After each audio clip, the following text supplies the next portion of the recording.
Okay. Hello, everybody. We're live. We are live, I think, officially. I never know because it always says live, but then it takes a couple seconds to actually be live.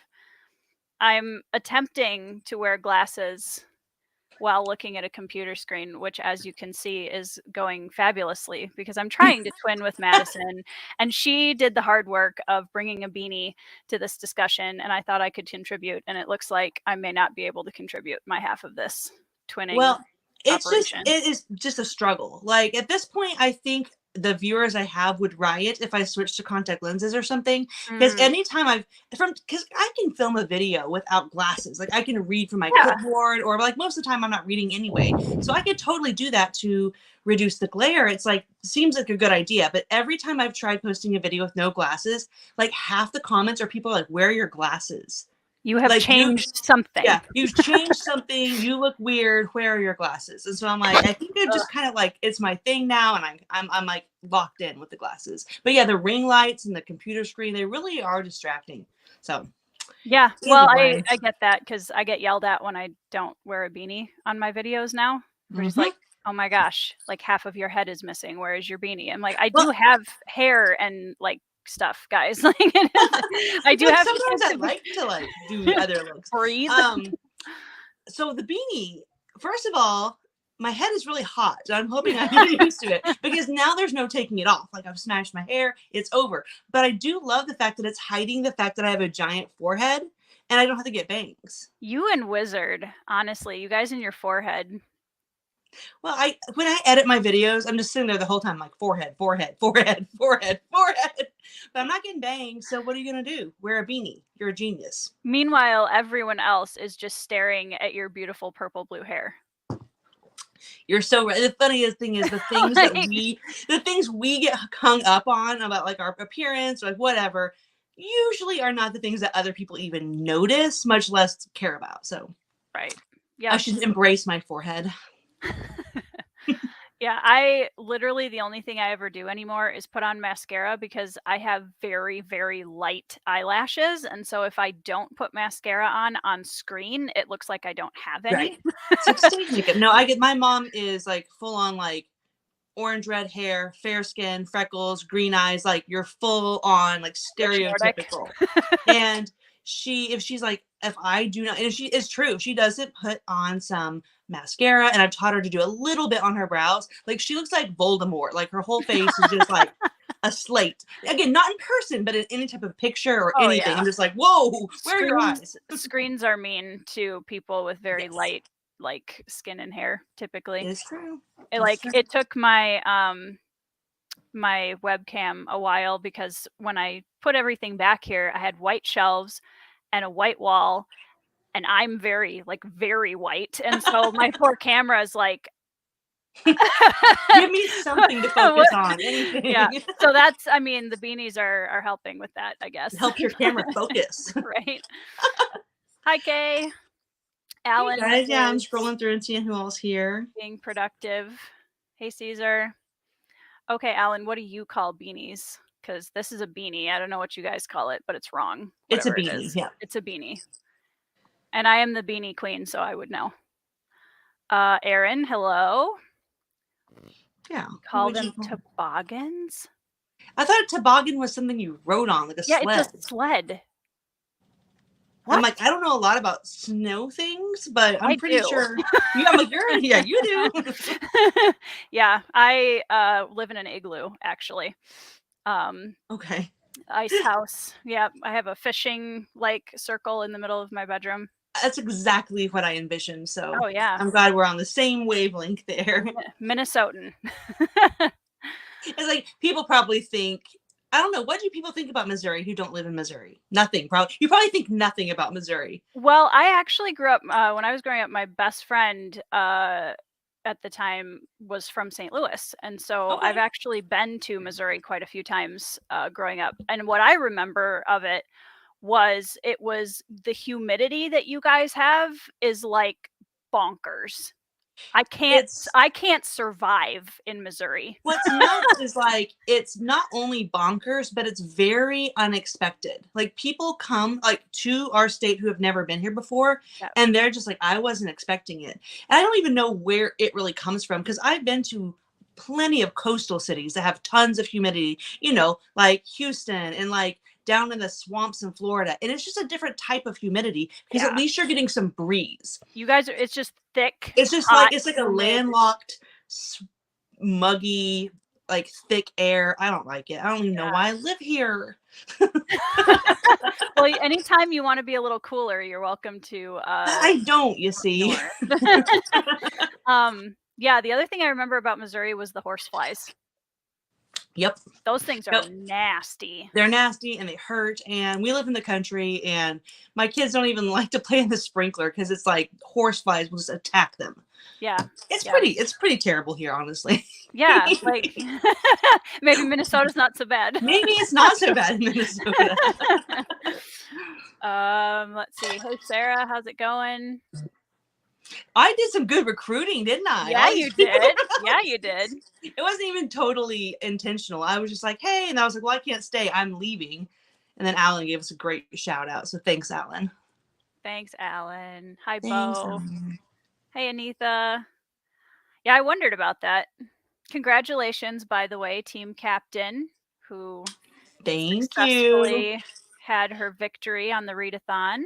I really thought Andrew was going to come in and just like wipe us out. I mean, I meant it. Like, I know it sounds so cliche, but I was just like, I don't think we pulled this out. So we had it was fun. close. Thank you for, the great time. So I was shocked and super happy. Well, it just made me happy, like how many books, and not just how many books we all read, but how many reviews that Readathon put out. Like that. That's the point. That made me so happy. We pumped out a bunch of reviews for Awesome. for all kinds of books that have already 80,000 reviews posted, and ones that had 80 posted got a big boost. So I was super happy with it. Yeah. Yeah. Exactly. Yeah. That was awesome. That made that every time they would say the numbers of how many reviews we had all done it. That was what was making me really happy. I know, it gave me chills every time. It's like, yes. It is cool to be a part of something that feels like a little bit bigger than you. It had an impact. It affected people, and that's awesome. Well, it's doing a lot of things. Everybody's having fun. You're building community. You're meeting new friends. You're doing something nice for, the authors and reading new books and maybe trying things outside your comfort zone. And I submitted my last 3 points, which included my 500-page bonus point on Monday, the last day. Good for you. I mean, yeah, and that's dang it, I'm gonna get it. To see everybody rally is really fun. And just, I think as adults, it's important to intentionally insert yourself in situations that are just for fun. Like it's something that's like a competition. When was the last time you got to be in a competition? High school? Right. When was the last time someone gave you a pat on the back or an award or a prize or something? And that is like a thing that we still want. Like you don't grow out of appreciating being recognized or appreciate being on a team that's counting on you. And I think we lose so much of that when we leave high school or college, but the need for that never goes away. And so I try to take part in stuff like that whenever possible because I still like it. Like I still like having like buddies that are just friends with me because we're friends and we're doing something all together. So I love the idea of the adult fun times, but not like adult fun times. Well, those are fun too. Fun too, but like not in a group setting. Right. Alan's dyeing his hair purple. Apparently, that would be awesome. The actual color I use is indigo. Let me know if you want more information. Yes. Nice. Natural dye. I support anybody dyeing their hair purple because I've been dyeing my hair this exact shade for I think April will be 2 years that I've been doing it. And I meant to do it just one time for fun, like what the heck. And as soon as I did it, I was just like, this is me. Like it felt so something unnatural to feel so natural. I like really clicked. And I was just like, this is gonna be my thing for a while, I think. Yeah, that's what happened when I first when did I cut my hair? I feel like that was the end of 2020 because I had like mid to lower back length hair. Oh, wow. and I was sick of it. Like, it was beautiful when it wanted to be, Mhm. but it was also very damaged, and I'd had 3 kids, and, like, it's just so I chopped Sometimes it you all gotta off, cut your losses, and sometimes the losses are your dead ass hair that right? is a like. Because trust me, like I get to the point some days when like this looks great on videos and it's really fun and people have fun with it, but this is a lot of work. And when this gets Mhm. faded, I look like a tweaker that probably wears Tweety Bird pajama pants to the gas station. It's like I have to upkeep it because this does not look good when it looks ghetto. So Right. it's a lot of work, but right now it still brings me more joy than the responsibility of having long dyed hair like takes away. But Yeah. it won't be long before the balance changes and I'm just like, it's gotta go. Yep. Yeah, when I had my hair cut in 2020, that's the first time I had ever gone to a hairstylist who was specifically curly girl, For curly hair, and it's the yes. first time ever. I'd never had my hair dry cut ever, which is if anybody knows anything about curly hair, that's like a blasphemy. Like, you do not cut Yes. curly hair wet. You just don't do it, because then what happens, as I discovered through most of my high school career, was you get a triangle. You And get a that was triangle. You look great. like what are Marge Simpson's sisters' names? I forget. Oh, I can't remember. Yeah, I know who you're talking So about, I though. don't have curly hair, clearly, but I have coarse, thick hair. Mm. And when I get it cut, I mean, she just rakes those thinning shears through my hair and pounds of it falls out in order for it to just lay like this. Otherwise, triangle. So I Mhm. completely understand. I have two of my best friends have naturally super curly hair and they've gone through every phase of it, so Yep. I get it. And once they discovered like curly girl method and going to somebody who's specialized to cut curly hair, it changes everything Oh, from I what I hear. I cried when I saw my hair. I was like, "Oh You my look gosh, my beautiful. whole life." Like, because I mean, in high school, I was, oh man, like, I know we're all awkward in high school, but I literally looked like Pippi Longstocking. Okay, like, I had the triangle of red curls. I had, like, my confirmation photo. I'm wearing like shorts that are way too short on me because I had stork legs and like knee-high rainbow socks. Okay, like, it was, You were Pippi Longstocking. I was completely. So I went By the from, way, great book. yeah, I went from Shirley We Temple talked to about books once, so Pippi go ahead. Longstocking. Oh yeah, we'll get there. I have notes. I Yeah, have notes. I perused the archives of the Madison Goodyear BookTube channel. that's gonna be embarrassing, isn't it? Well, thankfully for you, I only got time to watch a couple. But Thankfully for I have you, some she said. things. She's like, it was bad. Thankfully for you. No, it was, you look like you haven't changed at all other than the hair color. So I was like, and this was how long ago? Well, I Hey, started using Joanna. night cream, so Ah, that's the real that secret. must be it. Hey, Joanna. Hey, Andrew. Okay, I feel that Tori hair used to be down to my butt. I chopped it off in 2020. Yeah, honestly, as a mom, like especially when you have Especially, young so kids. how old are your kids? 10, 7, and 5. Okay, we're right about, so I'm at like 11 and a half, 9 and 7. So you're close. And You when almost they have were your first little, teenager. it's every time I gave birth, I had long hair. And Mm, then within 2 weeks, every time I was like, nope. And I cut it stop because it. having a baby and short hair Yes. is the worst. Mm-hmm. But I think that Well, was the last time I had short hair is when I was like still breastfeeding my youngest. And then since then, I've just been growing it out. And I've obviously cut it several times since then. But yeah, babies and long hair do not mix. no, especially because once they get big enough to start grabbing stuff, then your hair's gone anyways. Gone. Yep. It hurts. And yeah. Aaron wants to know, this is turning into a hair discussion, Yeah, which we is can talk fine. hair, nail, Like and lashes. essential oils. Essential oils, crystals. Like you guys, I have so many niche hobbies and expertise. I can talk Yep. cloth diapering. Oh I yeah. can, yeah, I have so many like weird like things that I know everything about, and they're all Mhm. like very, very useless when it comes to like applying them to life. But when you have one specific question and it happens to be about something weird, I know I'm your girl. Very exciting. Yes. Okay, what's the question? Did you have to diet letter? Yes. So all of my hair. So you can go back to my channel to the early days and you'll see that I had my regular brown hair on top and then the bottoms were all bleached out. I think they call it like a balayage or something, but it's basically like highlights that are just kind of on the lower half, that kind of like gradient to a lighter. And so I had that hair and I liked it already. And then I dyed my daughter's hair over the summer because they can't have, unnatural hair colors at school. So during the summer, she was like, can I dye it pink? And I said, yes.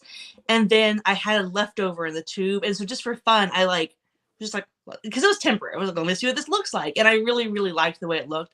And so then I met with my hairdresser and we put something permanent on, just slapped it right over the top. And honestly, I do this at home now because my hairdresser just buys me the dye and I just rub it in like shampoo and let it set and wash it out. So It's really not even super expensive to maintain. Like the balayage was an expensive appointment to put all the bleach in and all the placement, but I've never had to update it because, I've updated it once because it grew out so much that I had to put the blonde back in. But yeah, it's been pretty easy to maintain considering how complicated it can be to maintain hair color. Yeah. My gray roots that's another whole story that requires really regular maintenance. Yet another perk of beanies. Yeah. I'm like, you're selling me quite easily on the whole beanie thing. So if I start wearing a beanie occasionally in my video, take it as a compliment, not as me stealing your signature look. Because there's some days the hair's greasy or the forehead's just especially prominent and I might just have to. Or it's 20 below zero outside. That doesn't happen for me. Well, it does, but when it does, it's an event. Sarah, I just accepted my forehead in this last year. I've had curtain bangs my whole life, and I was like, F it, I'm 33. Why do I care what others think? Nice. That is nice. And that is a kind of an interesting thing is I don't think I do care what other people think. But when you're staring at your screen and editing it, you're just like, is that what I look like? Oh my God. It's more like, is that what I sound like? I cannot stand listening to them back sometimes. Yeah. It's just like, people listen to my voice on purpose? That is beyond me. Yeah, I don't have as much issue with the audio, but every once in a while I'm like, my face is just not. Yeah, it's such a personal thing because I guarantee you no one else thinks that because you're adorable and we love you. But likewise. But yeah, we see our own faces sometimes and go, what is going on here? Speaking of BookTube beauties, hi Theo. There he is. Theo. The beard booktuber over there. The beard of glory. Let's just call it what it is. I've never seen a better.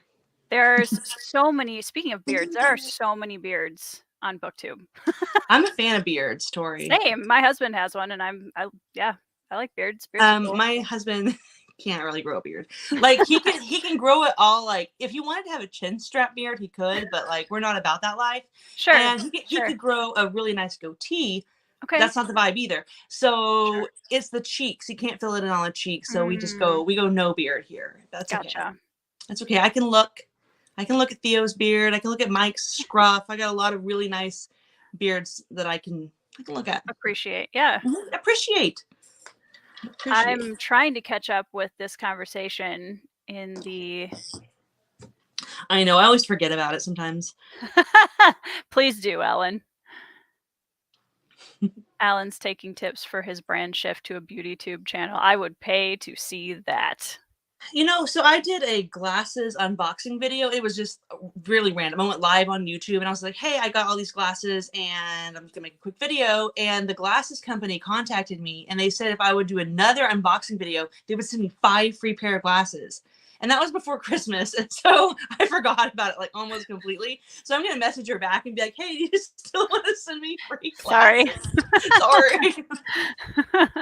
Well, that's awesome. So yeah, it was kind of a flop as far as like videos go, but I didn't really expect anybody to watch it. More so like every time I get glasses, I have at least like 3 or 4 people who are like, tell me about where you get your glasses. And I had to do the whole like conversation again. And so I was like, I'm just going to make a video so I can send it to them because it has like my referral links and stuff in it. So I didn't really expect anyone to watch it, but apparently the one person, the social media manager from the company watched it. So cool. Let's see. What did Mike say? I told Madison she should. I lost it. I know he always has these ideas for me, but I feel like Mike's ideas for my channel are like too high production. Tell And him I to don't, focus on his own struggling channel, honestly. I know, like maybe you should look in the mirror before you start giving me tips.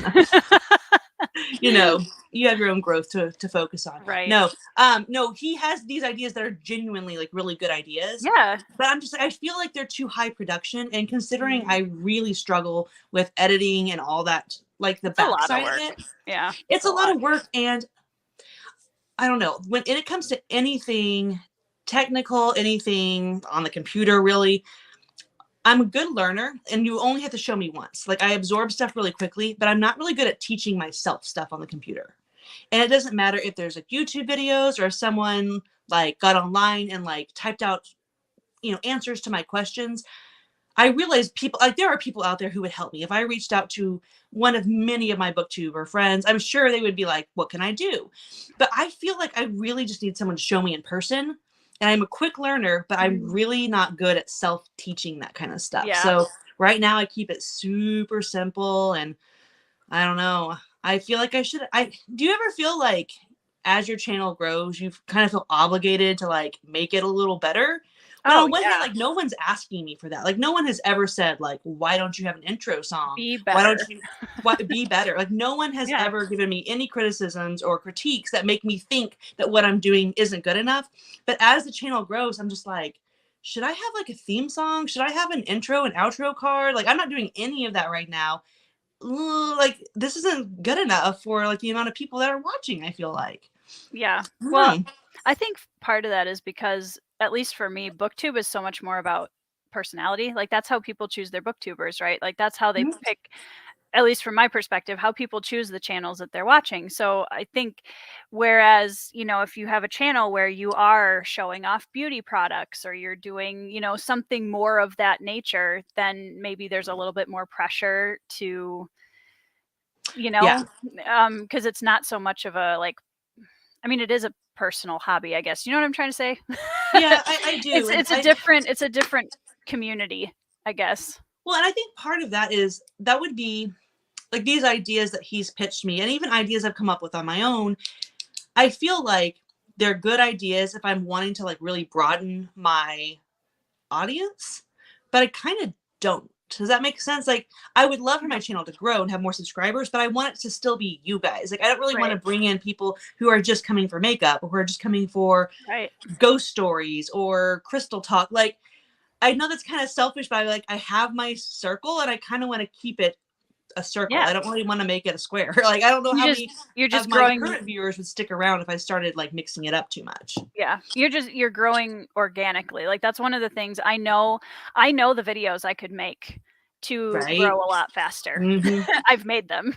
Like, so it for me it really comes down to, I I don't I could, but I really don't want to just focus on growing my channel very quickly. Like, Hmm. I make the occasional, not to name any names, but I make the occasional Sanderson video, and that's They do fine. better. Yeah, They probably. Yeah, they do. Mhm. Um, but I like have so much more fun. Like I love doing book reviews, and it may only get, 100 views. That's okay. Yeah, and Like, you know what's interesting about book reviews, and not just in my experience, but I have done some data analysis from other channels, big channels, medium channels, small channels, which is funny because I'm not necessarily wired as a numbers person, but I find data to be very interesting. And one thing I've noticed is that my my experience with book reviews is that I don't get a lot of views initially. Like I'll get the whole like this mm, video is not performing as well as yep, videos in the past. yep, But if I look back through my, because I don't do a lot of book reviews, but if I look back through my videos, my book reviews typically have the most views of anything. And yep, it's like they pay They're the Like, evergreen. they're Like, the evergreen yeah, content because people search book reviews. They don't search like my monthly wrap up videos always get good views because yep, my regular viewers watch them every month. But right, nobody is ever going to search for April 2021. What did I read? Like right, never. Like right, they get views initially and they get good views initially and then they drop off the edge and I never get a view again. But right. like my view for like the Five Warrior Angels and Warlord Chronicles and all that stuff, like initially it was slow, but I've never stopped getting views on them. And so I look back now and they have better numbers. And so I'm all about that. Like I did direct sales for a long time and I learned, and I'm an entrepreneur by nature. Same. And I learned a long time ago the benefits of residual income. And once you have experienced residual income and you have done the work once and you continue to make money off of it for years to come, it's hard to get out of that mindset Yes. because you're like, what? It's hard to talk yourself into trading time for money when you can create resources or you can create content or you can create something that will continue to pay you long after you've done the work. So I'm a huge fan of residual income. And like I said, YouTube, so far I am monetized and I've made about $17. So I trust me, I'm not putting my eggs in this basket as a money-making opportunity, but it is interesting to track the data on what ends up paying long. Right. Because like I'm always interested in a long-term paycheck versus a flash in the pan. Well, and I've been surprised too. Like my second biggest video, my first one is my Way of Kings reading vlog, which I love making reading vlogs, and that was one of my goals for this year is to do more of them. I have a couple that I'm planning on for the next few months here. But my second highest watched video on my channel is my Rurouni Kenshin anime versus movies. Because I got really passionate about it, like, and I went really far into depth, and I compared a whole bunch of things. And you are the sweetest, and I love you. My husband just made me oatmeal cookies. You too, Madison. But my husband made me oatmeal cookies, so he's my favorite right now. Would love it. Do they have raisins or are they just oatmeal No, cookies? no. I love him too. Yes. No, we because do not. I love oatmeal cookies, but oatmeal raisin, No raisins. trash. Right. That's why I love Ben so much. Well, I love him for a lot of other reasons, but he's like, because whenever you go anywhere, you can't just get oatmeal cookies. Right. They want you to eat those raisins. I don't like them. And I think it's weird that people do like raisins. Like I typically never judge people for what they eat or don't eat. But raisins, I do kind of judge you. And I know there's the comments are going to blow up and everyone's going to be like, I love raisins. Okay, you're gross. Here we go. Yep. Bo. Well, I mean, let's pretend to be shocked that Bo's coming out with the raisin comment. You would like raisins. Oh, it's a whole. So in the Indie Accords Discord, it is like a big thing, like the pro versus anti raisins thing. It is a big thing. Oh yes. Yep. I didn't know. Oh yes, it's. Well, my mom told me that when I was a baby, I didn't even like raisins, and I was a baby during the era of California raisins, when like raisins were a hot item. So that was what you fed your kids. You ate raisins because the TV told you they were a healthy snack, and they're really not, honestly. Anyway, but yeah, I never liked raisins, so don't come at me for raisins. Yeah. So my husband is lovely and makes me oatmeal cookies that only have oatmeal. That's awesome. And no raisins, which I appreciate. Yeah, this is really, it's really interesting to see what everybody's different channel, like I find it really interesting. I'll go to people's channels and I'll look and see like what videos on their channel have the most views, just for curiosity's sake. It's always really interesting to see. Sometimes it's predictable and sometimes it's not. And you're like, oh, really? You know, because sometimes it's just, it's random. It's something so random. Like, I mean, it's not in this scenario, it's not random because I understand why it does so well, but it's kind of like Mike with his Kindle videos. Like he'll have videos that do, 30,000, really well. And then he'll have the Kindle video of like 100,000 views. And that makes sense because people love to research tech before they upgrade or purchase something for the first time. So it makes sense. It's just kind of funny that he's like, apparently that's my cash cow. He's talking tech. Yeah. You couldn't pay. Nope. I mean, I've thought about doing a review for my Kindle Paperwhite because I have never owned an e-reader prior to whenever I bought it, which was in like November last year. And trying to get used to an e-reader, and I'm like tech stupid, so it would be like, okay guys, for those of you that have no idea what you're doing, and I would be like, click. right? Yeah, so shorts, do you do shorts too much on YouTube? Do I make them too much or watch them too much?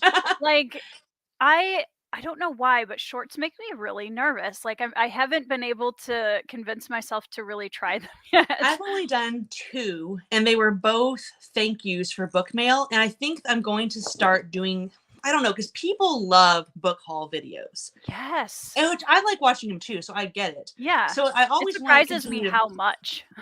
I want to continue to make them because it's an easy video that's a crowd pleaser. Like, why wouldn't you? But at the same time, I love the idea of making shorts for individual shout outs to new books I get, because then the person who sent it to me hopefully will feel like they got like an individual thank you. Yeah. So I'm kind of like going back and forth on like what I want to do about that. But the only 2 shorts I've made were both thank yous for gifts. Yeah. I made one about getting a book at the library, even though I had a big TBR, and that's the only short I've done so far. Yeah, I don't know. I can see myself doing more because it's almost one of those things that's kind of like, why not? Like, I don't think it's going to hurt anything. So, yeah, I like Mike's like little mini book reviews that he's doing on shorts and putting them on, Insta and TikTok and all that. It's a good idea. Yeah. Yeah. I think it would be watch in like 3 weeks. There will be like 8 Kindle Paperwhite reviews that come out. Yeah, facts. Well, Mike is a trendsetter, so. Yeah. Kindle videos convinced me I don't need to buy a new Kindle after the old one broke. I know there's several different brands. I know that a lot of people. I know. We've had several Kindle Fires, and I think they're just like, blah, they're fine. Like, I get them for my kids because they're cheap and pretty indestructible. And when they eventually just slow down because the processor is so crappy, then we just get new ones. But my Kindle Paperwhites, I've had really, really good experiences with those. Like, I've had 2, and the only reason I believe that I don't have that first one still is because I ruined it. I left it out in my reading hammock, which I love reading in my hammock, but I'm a dummy, so I left my Kindle out there, and it was during the summer when it was like 106 for like 10 days in a row. And I just thought my Kindle was lost, and then I went out there and found it, and it like boiled the screen. So that's on me. Like, it was really, really hot, and I just let it just raw dog the elements. So I got another one. Yeah, I am very nervous I was trying not to chew a cookie in everyone's ear. Hopefully that. I want to hear it. Do a little ASMR, cookie ASMR. Kindle Fire more because you can see color in books, whereas Kindle Paperwhite you cannot. That is true. Yeah. The Paperwhite is just complete grayscale, which. It reminds me of an Etch-a-Sketch in a good way. It kind of does, yeah. I kind of wish you could shake it to like turn it off or something, and it would just or give me a random book to read. If I shake it, pop something random. It'll like shuffle. Randomized. That's a good idea. Yeah, that's a good idea. How's your February going? I know that you had talked about really wanting to like mood read as much as possible. How's that going so far? Not in February. Yeah, so February. Or yeah, you're getting obligations out of the way so you can set yourself up for March and April. Just like March and April, I have said no. Good. No, that's like, good. I hate. I want. No. I have such a hard time not hanging out with my friends when they do things. I am such a social. The FOMO. It is, and I also just like to be around my friends when they talk about stuff and actually be able to be part of the conversation. But I get it. I've said no to a couple of books that I even really want to read, but I'm just like, guys, I am like, I know that if I don't put the brakes on now in March and April, I will not want to read anything. And I don't want to be there. Yeah, I'm hoping. So I have, what do I have this month? I have book 3 of Shogun, which is like the middle third. And then, which I'm really enjoying. Shogun is amazing. So I'm really enjoying that one. And then I'm reading Augustus with my father as a buddy read. This was my Christmas gift to him. Nice, nice. And then I'm also reading, I think, Lancelot by Giles Christian with... We should talk about that. We should. I'm reading it with Kyle later this month, read by Kyle. Okay. I'm missing something. Oh, Dr. Jekyll and Mr. Hyde with Evie and Kay and love that. Trisha Meredith. Are you guys going to do a discussion video for that? On the 25th. Good. We are. It has really great themes, like obviously. Like... I'm very excited about that. Evie has read it already and has opinions, which I won't.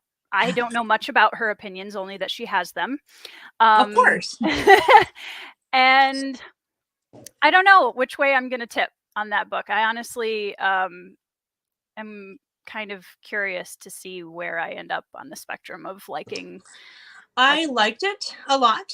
Like I enjoyed it the whole time I was reading it. Dr. Jekyll and Mr. Hyde. Mm-hmm. Mm-hmm. But it's a very interesting like storytelling, like writing device. Right? I'm not even really sure what the word is I'm looking for, but the way it's presented is really interesting and not something I was super used to, but I really enjoyed it the whole time. And I really appreciated it by the time I was done. I'd like to read it again. Yeah. Because I think I remember reading it really quickly. Well, you could jump on and chat with us. Maybe I will. See, look at me. I'm like, now I'm getting you to say yes to things.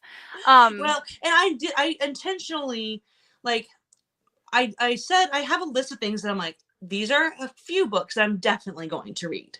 And then I have a list of books that I would like to read, but I'm not going to give myself a single shred of pressure or guilt because the ones I have to read, I still really, really, really want to read them. And then if I have anything left afterwards, it's going to maybe be something from the maybe pile, or it might be something completely different. And it doesn't matter. Like you do a lot of rereads too. You know what? I haven't for the last couple of years, but this year I told myself, like, just do it. Yeah. Like, why, if you want to reread stuff, then you should reread it. Yeah. So yeah, I'm in the middle right now of Harry Potter, Red Rising, Assassins. Amazing. Yeah. I'm in Farseer, and then I am doing the A Song of Ice and Fire reread too, except for I read through A Storm of Swords in 2022, like towards the end. Okay. And so I'm just going to jump on with them when they're ready for book 4. Yeah. Yeah, the other thing I've noticed about February is I'm reading almost no fantasy.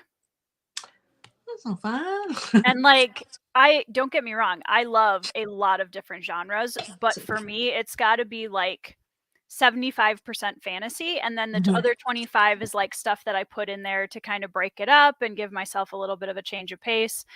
And so in March, like I can feel it already. I'm like, I'm not reading any fantasy, and I feel like I'm kind of, parched a little bit. I get that. So yeah, March, I've got a stack of review copies that are from indie fantasy writers that I'm going to just start getting through those and get back into the fantasy stuff. And then I'm just going to read whatever the heck I want. And I'm so excited. I love that. So excited. Yeah, I am. This is one of them. Oh yeah, so yeah, I loved Never Die, and like that was all you, girl. Well, okay, that's not true. So Theo got me that. He bought me Never Die either for my birthday or Christmas last year. Yeah, so well, do you know who got Theo to read Never Die finally, or getting there? You. I'm guessing you. Yeah, this girl. So it was funny. So it's been on my shelf for quite a while, and I have a little side chat with some friends, Theo, our friend Medic, and our friend Steph, and we like to every now and then just try to work in a buddy read whenever we can.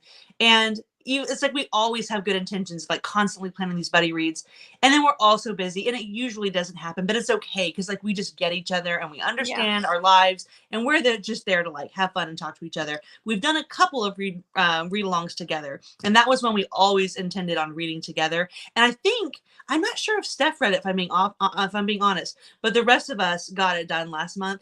And it was funny because right as we decided, like, okay, like, because I saw your video and I was like, I'm going to start this. Like, if you guys want to read it with me, like, I feel like this is a good time because it's short.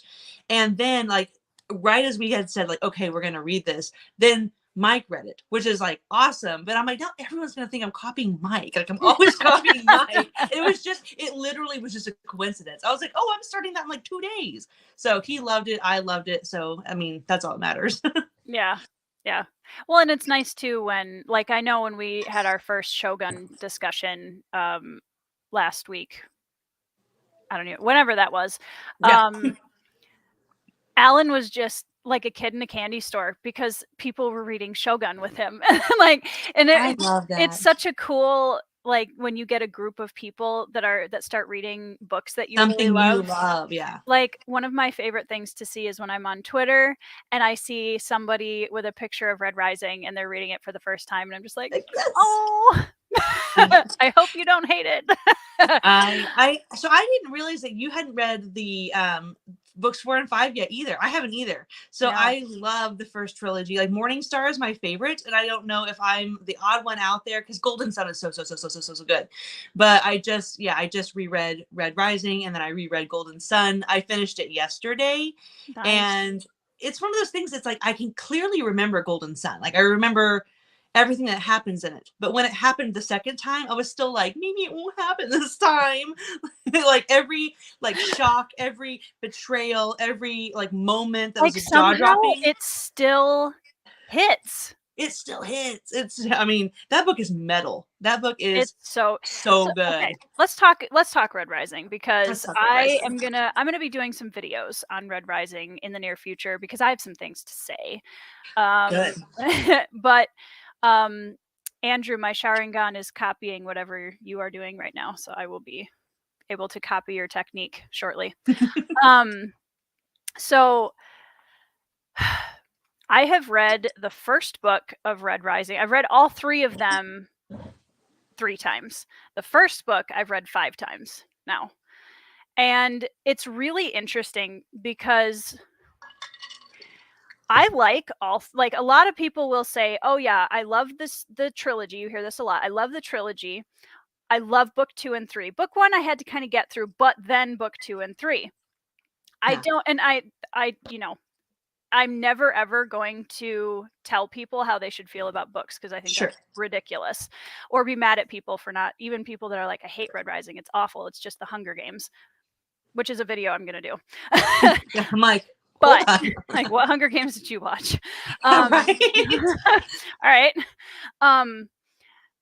The first book sets up so much of the themes that run through the entire trilogy and the symbolism of each of the characters, because each of the characters in the story just have so much to them, the main cast. And one of the videos that I've been percolating on for like 6 months now is I want to talk about the theme of sacrificial love in Red Rising, because that's one of the reasons why I love it so much, the entire trilogy. But you see a lot of that coming up already in book 1. Let's see, sequels are great, people. Yeah, I am very curious to see how, and it's one of those things where I will never bug myself if I never am ready to read Iron, Gold, and Dark Age, because I'm like, you know what, those first 3 books are a closed circuit for me. Like, I get that, because like, yeah, if something feels kind of perfect to you, it doesn't matter if you have like the promise of like, oh, but it gets even better. It's like, but like what I have is kind of sacred to me in a way. Yeah, and very much it's going to alter, I mean, because that's kind of what good books do to prior books, is they make them different and they shine new light on them. So even if you love the next trilogy, or I'm sorry, it's gonna be 4 books, but like if you love what comes next, it will change how you feel about the original trilogy, because if it doesn't, then he didn't do it. But I'm interested to see about Pierce Brown writing in a different, like, not from first person. He's also, like, as a writer, you grow as you're learning your craft. As you get older, you have new life experiences to put into your books.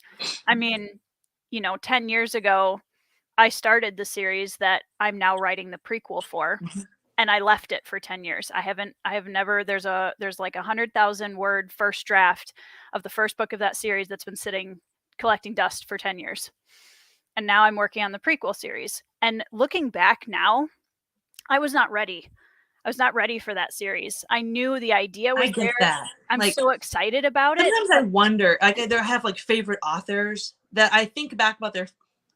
Like, do you want me to be a little bit controversial? I guess. Like, I don't know. Girl, you can be. I mean, this isn't controversial. What are the hot takes? Okay, it's not even a hot take. I feel like it's a pretty common take, but Elantris is a book that I absolutely love in concept. Like, I think if someone just wrote out the bullet points of that magic system, that world, the predicament they find themselves in, like, if you were to just write a bullet point outline, I would be like, this is freaking amazing. I love the concept of that, but I couldn't stand the execution of that book. And so, we all know it's famously like his, first completed novel or published novel. I wonder if ever I know he has like gone back and made some amendments to it and stuff. And I ever wonder if he's just like, man, that's a golden idea that I kind of squandered on being my first. And so, I wonder if authors look back at some of their earliest works and they're like, oh, if only I could do it again now, because I'm better now. Yeah, well, that's the hard part is letting it go. And, like, I know in like 10 years, I may look at Phased and be like, here's all the things I would change about it. But I've gotten to a point now where I've been able to learn how to let go and to say, you know what? This is a representation of who I was when I wrote it. It contains, it's like a time capsule, kind of. And so that's okay, because I'm aging, but who I was when this book was written isn't. And so this contains like a section of me as a writer. And that's like a time capsule. Yeah. Well, it's kind of like when our favorite bands, they stick together and they stick it out for 25 years and they've put out 10 albums and people are calling their latest albums sellouts. They're sellouts. And I'm like, they're not sellouts. They're 60. Like, their taste, their personal preferences have changed and aged and transformed over time, just like ours have. It's like, don't be mad that, whatever, your favorite band from 1994, like their music sounds different now than it did then. Right.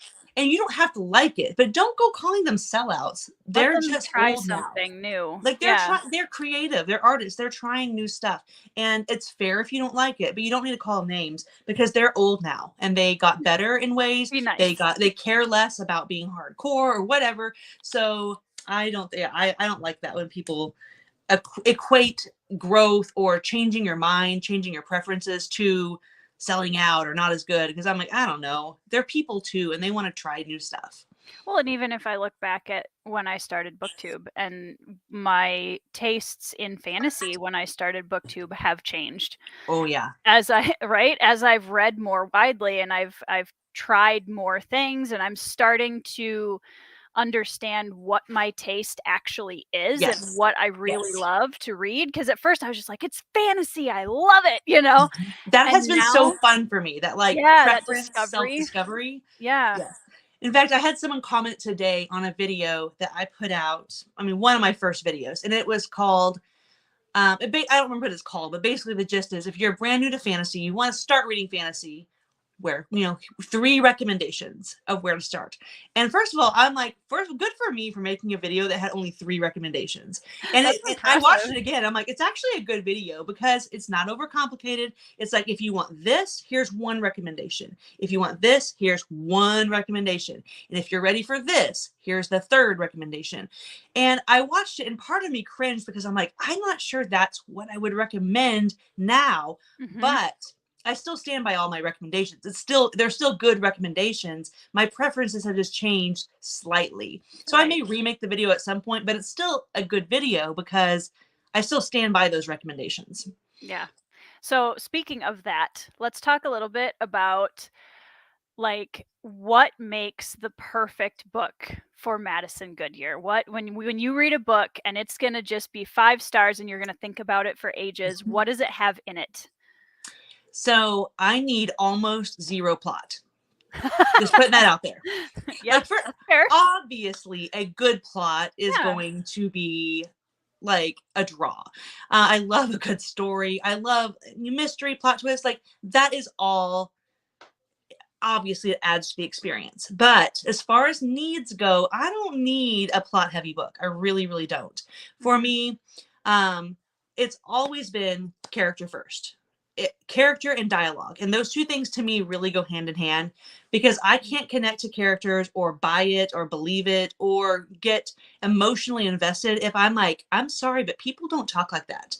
That to Right? me is a huge like I may like the book, I might see what the appeal is for other people, but I'm gonna have zero connection to it or emotional like vibing if I don't buy it. So to me, dialogue and character work kind of go hand in hand, because I've yet to see something that the characters like became part of my soul when I didn't believe that they were real.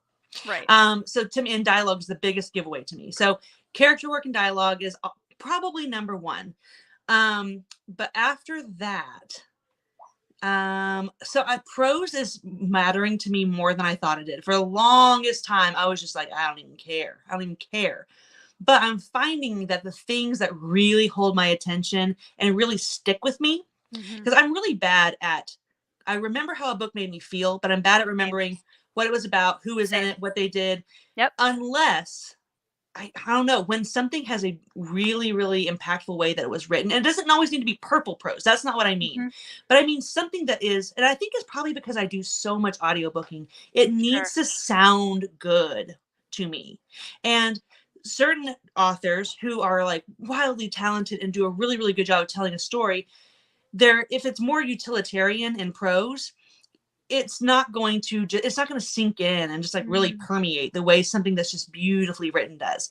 I like world building. I like spending page time with people, getting to know why they think that, what made them say that, like tell me their whole past. Like I like my biggest complaint, I mean, I posted a video today, it's not a complaint, I really liked A Touch of Light. My only complaint though is like I wanted more fat. I wanted more meat on the bones. I wanted more time one-on-one with the characters. I wanted a little bit of travel time or something where they can have some dialogue. So that exact thing is going to be what sells it for a lot of people, is the fact that it is fast paced and there's not a lot of wasted page time. But for me, I'm like, please waste my time. Like, tell me what the porridge tastes like. I need to know. So, well, and it's like with going back to Red Rising with that, I have had people say, oh, you just like it because it's action, fast paced. And I'm like, no. There's so much character work in this book, and that's why it's great when you get both. And that's a good example of a book that kind of does it all, because you are getting that deep connection to the characters, but you're also getting a very plot heavy book that has great action sequences, that has these monologues, like Darrow's monologues and his inspirational speeches. Like I will run through a wall for him. Like I understand why he has howlers and why he has. Darrow runs himself into a wall most of the time. But I'm, they're so inspirational, because like, so that's a great example of a book series that kind of has a little bit of everything I like, and it's still quick and fast and digestible, and you can read it in 2 days if you want to. Like not every book needs to be 800 pages, but I'm not scared of an 800-page book either, you know? Yeah. I mean, that's the thing. Reading Shogun, actually, I think when I really got heavily into BookTube, I kind of started to forget how much I loved bigger books. And reading Shogun and splitting it out over the 3 months has been really good for that, because I'm rediscovering reading this like massive epic, having a great time and not feeling rushed. I'm not feeling, like I have to charge through it and just get it done so I can, move on to the next thing or whatever. I'm kind of the opposite on Shogun. I'm feeling like I'm struggling connecting to it because I'm spreading it out so much. So when I go, and like I said, I'm not afraid of big books. Like I do like a really big, thick, long book. So I, every time I pick it back up, it takes me 20% of the time to like remind myself, who is this person? Who are they related to? Why are they here? What country are they from? I have to like reacquaint myself with the world, the customs, the naming customs, like all the, I mean, it's totally like Eastern mindset, and I've got to rewire my Western brain to be like, you're in Japan, you know. So I feel like when I pick it back up, I have to stick with it. And Yeah. that's fine. Like I'm enjoying it enough that I'm not like dreading it or putting it off. Yeah. I'm just saying when I pick it up, I think I'm gonna just pick up where I left off and just read the whole thing, because I loved the concept of that. I was like, oh my gosh, yes, no rush, no obligation. I'm just going to read little bits here and there. And I just don't think it's working for me that way. And I'm looking forward to just picking it up and not binging it, but just giving it all my attention. Yeah. Well, and I think that's one of the things I like about trying different formats of buddy reads and stuff, is you can kind of even with that, you can kind of figure out what you like and what formats work for you better than others. And Yes. this is the first time I've spread a book out this much. And it's mostly because I'm in a buddy read, so I'm trying not to, Yeah. Kyle. Yeah. We started a Farseer read along on Mike's Discord, and it's one book a month. And we made the mistake of naming the chat channel for it Farseer Read Along. And I think he did that so he didn't have to go in at the beginning every month and change the title to say Assassin's Apprentice and Royal, so we named it Farseer, and it's one book a month. And the leader of the read along and about 5 other people read all 3 books the first month. And we're like, what happened to the schedule? Like, on one hand, I'm very pro, like, do what you want. Yeah. But at the same time, I'm like, well, what about the schedule? So yeah, it is hard to stick to something when your heart is telling you just to keep reading. Yes. So Yeah. It was hard to put it down after I finished. Was that Of War and Ruin by Ryan Cahill? that's a big book. Hello. Hey. Welcome. Hayden wants to know, what genre is a good question. What genres do you both want to try more of outside of fantasy? Okay, so I sound like I'm just plugging my videos. I have a video that it's like 17 standalones. 17 standalones that I'm making it a goal to read this year. So the idea is to sprinkle them out throughout the year, but maybe in the last 2 months I'm gonna be like, oh shit, and just like reading only those. But like, these are books that I've either had on my shelf for a long time, or I told my brother I'd read with him or something. And that is a really good mix of a few fantasy standalones. Like we covet and love these fantasy standalones because they're so rare. Because I hate leaving my genre sometimes, but sometimes I don't want to start a book 1 of another trilogy or another 6-book series or whatever. So I love the occasional fantasy standalone. But there's a lot of classics on there. I want to read more classics. Not because, first of all, I don't feel any obligation to read classics. Like, for a long time, I felt like people were like, what do you mean you haven't read Pride and Prejudice? I haven't read it. Like, I don't know what to tell you. I haven't read it. And like, I don't feel any pressure from anyone to read them, but as I'm reading a few more classics here and there, I'm realizing that I like them so much that I'm turning my attention back that way, going, well, these books have been famous for like 300 years. They're probably kind of good. So I want to read more classics, but I read Warlord Chronicles last year, and it was my 3rd favorite thing I read all year. So I'm like, I want to read more Arthurian legend stuff, but specifically just historical fiction in general. Like, I'm going to read Pillars of the Earth this year. I'm going to read some more. Where is it? The Winter King. Book 1. I bought it. So I love historical fiction, and Arthurian legends are something that I'm kind of burned out with right now. I heard you say that in a video. Yeah. Yeah. But you guys make it sound so convincing that I'm like, it's hard to even explain like what makes that book so good. So like, I'm not married to like any certain like Thomas Mallory or like Once and Future King. Like, I've never read any of that stuff. I've seen The Sword and the Stone when I was a kid. I watched Monty Python on the Holy Grail a lot. Like, that's not Arthur, but like, it's Grail Quest stuff. That's basically it. And just like pop culture, like everyone knows the basic skeleton of that story. But I loved Warlord Chronicles, and it was weird. It's a strange thing because it took me about a third of that first book to get into it. And it's just because like the names are so strange. And I had a hard time. It's weird. I can go to a fantasy world that I know nothing about and be like, oh, this town is called such and such, and just accept it. Well, Yep. this kingdom is something made up that I've never heard of, and it's just real now. Yeah. But knowing that all of these places that they're referencing are now called something else, I would be like obsessing over. I'm like, is that France? Is that Germany? Is that England? And I'm like, it doesn't matter. Just pretend like it's all made up. But I had a hard time with my brain knowing that it was real places that had different old names. That for some reason was really hard for me to like Yeah. get past. But once I got into it, it was like, okay, this person is from this kingdom. They're allied with them. This person hates this person, but they are allied. Okay. Like once I like really got into the world, boom, it was over. Like Yeah.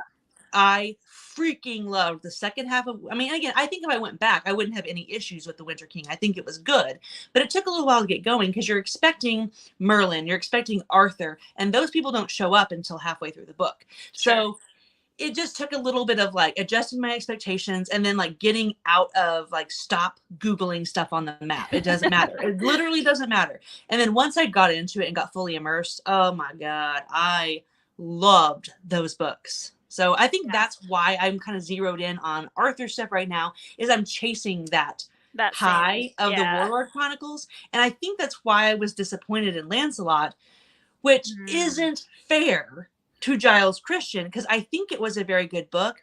But even though I went into it going, don't do it, don't compare this to Warlord Chronicles, like that's an all-time favorite series for me now. It's okay if that's not as good. And I think, and then again, the version of Lancelot in Warlord Chronicles is very like, you know, controversial maybe. Like it really ruffled a lot of feathers because like maybe spoiler, maybe not, but like they kind of make him a twat in that. And but you're getting it from the perspective of Arthur's other right-hand man. And so of course there's going to be some jealousy. It's very what's the word I'm looking for? Like unreliable narrator. So you don't even know how accurate this guy's version of Lancelot is. But going into the Giles Christian one, it's so well written, and there were moments of it. There were stretches of it that were 5-star. But then when there were stretches of it, that's kind of like, where's Bernard Cornwell? Like, but anyway, I did not dislike it, and I'm going to continue with Camelot. So yeah. If I didn't like it, I wouldn't read Camelot. I don't know how my February became classics and historical fiction month, but it is. So here we are. Here we are.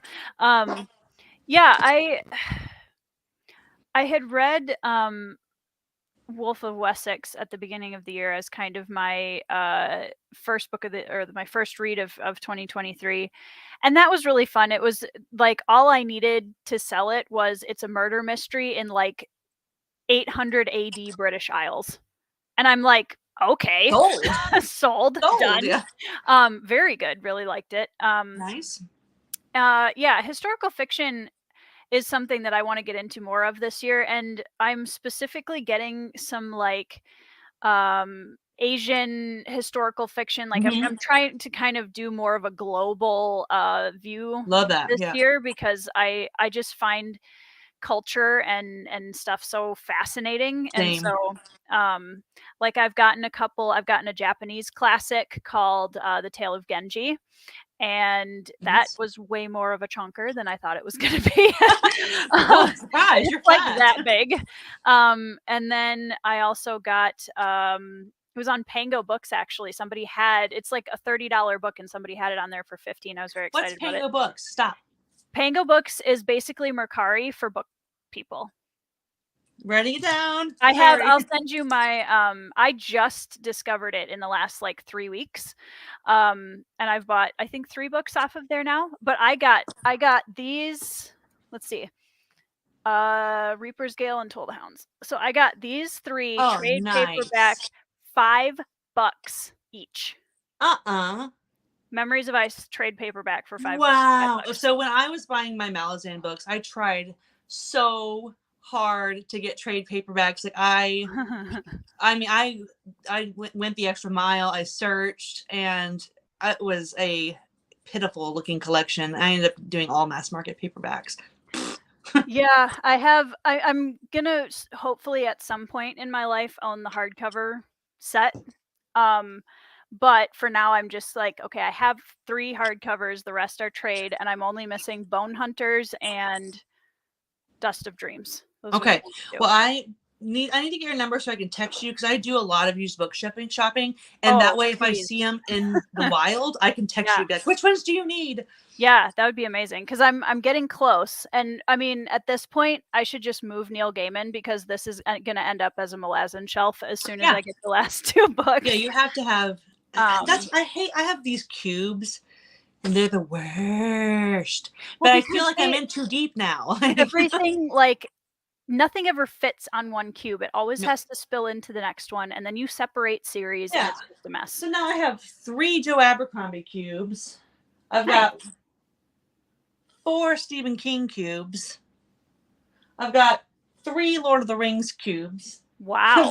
I'm just like, it just bothers me because they should be in the same place. Yeah. So you are an Abercrombie fan. Yes. I have read the Shattered Sea trilogy. Ooh. Yep. Yeah. So but I will say the first book, the first book was so good, right? It was so good. Second book was okay. It was okay. I read about 15% of the third book, and I was just like, why am I doing this? I don't even like it. So what I learned from Shattered Sea is I'm very excited to read First Law, because I love his writing I'll read style. it with you. Okay, done. I'm not agreeing to anybody. I'm not gonna do buddy reads. I'll do it with you. I loved his writing style. It's so what I love in a book is when it's my characters always come first, period. I will take great characters with no plot any day. That's and fair warning, like that is the First Law trilogy. That's what I've been told. I mean, so there is a plot. There is a plot, of. but the plot is so secondary to the interactions with the characters. Yeah. The plot's there because the book needs a plot. Right. But it is so good. I'm curious to see, like, now that I've read so much more, like, how that goes. I think it's going to be great, and I think I'm going to love it. But I have been told that I'm going to absolutely love Glokta.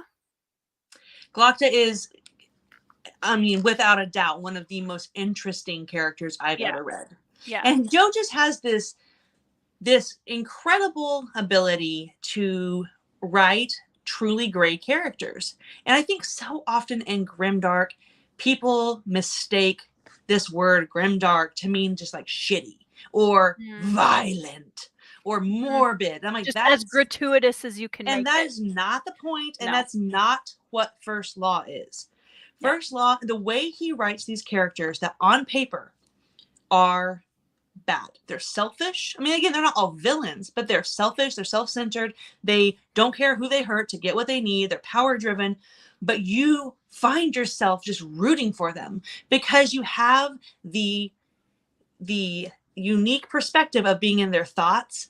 And most people aren't villains in their own head. You know what I mean? Like they're trying to either survive, they're trying to do what they think is right, or they're just doing their best. And the fact that you get this book and you're like, honestly, like none of them are the good guy, but they all feel like people I really know or I could meet.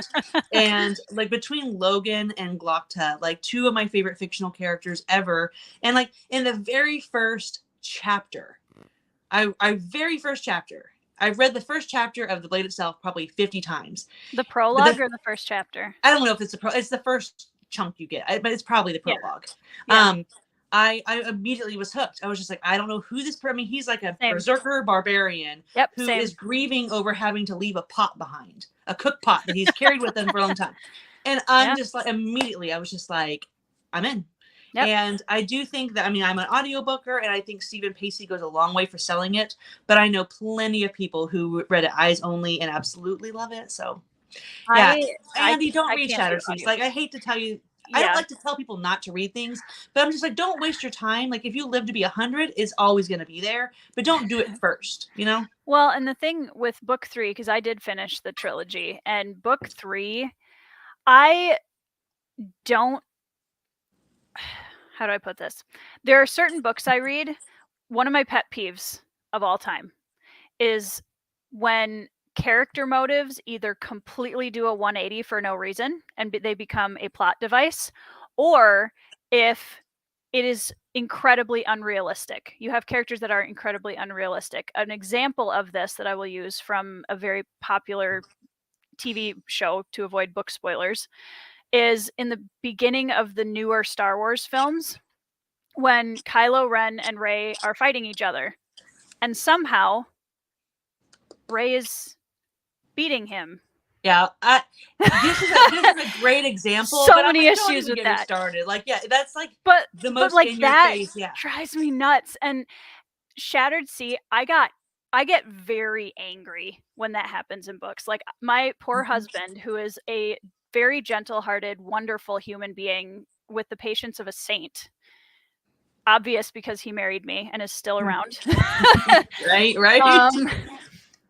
He will listen to these, and I get like vitriolic rant about when characters go off the rails and become a plot device. It makes me so Well, let me angry. tell you, that does not happen in The First Law. I am believing in Abercrombie's writing style because I have read it in the Shattered Sea. And the first book of Shattered Sea, I absolutely loved. Really, the first book was really good. Really good. I was just like, okay, I'm digging this. And then the fact that like the draw to that first book to me was the main character's story. Yeah. And the fact that it's heel turned and now he's a side character. I was like, I'm sorry. I was connected with him, but I don't want to start all over with a new person I'm supposed to care about in another book, especially since I feel like that's what you're doing, and I'm gonna do it again in book 3.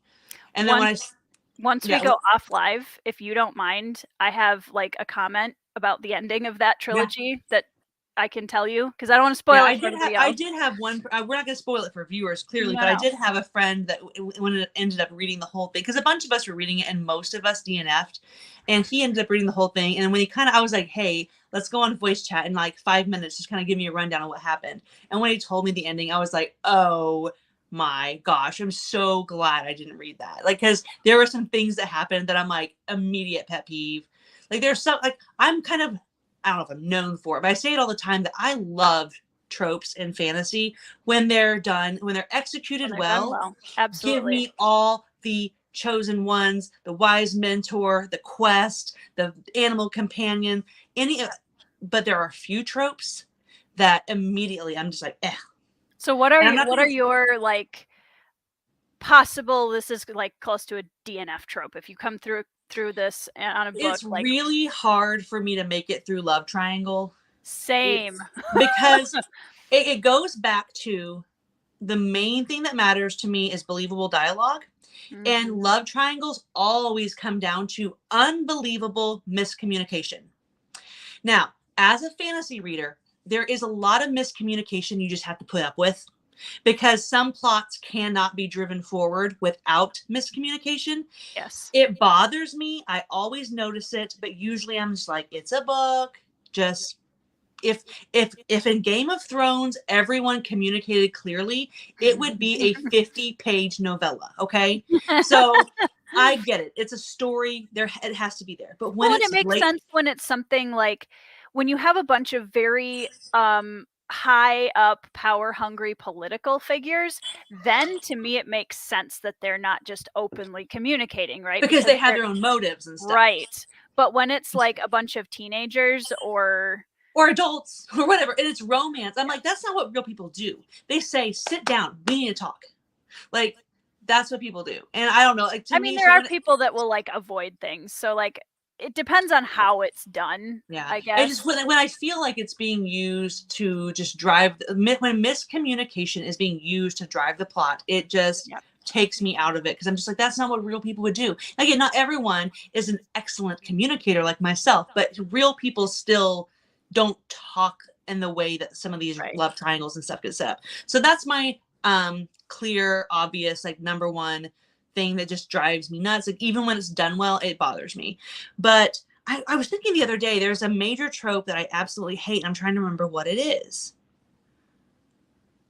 You know what one of them is? And this happens a lot, but it's like when we find out that really it feels like the past, but really it's the far, far, far distant future.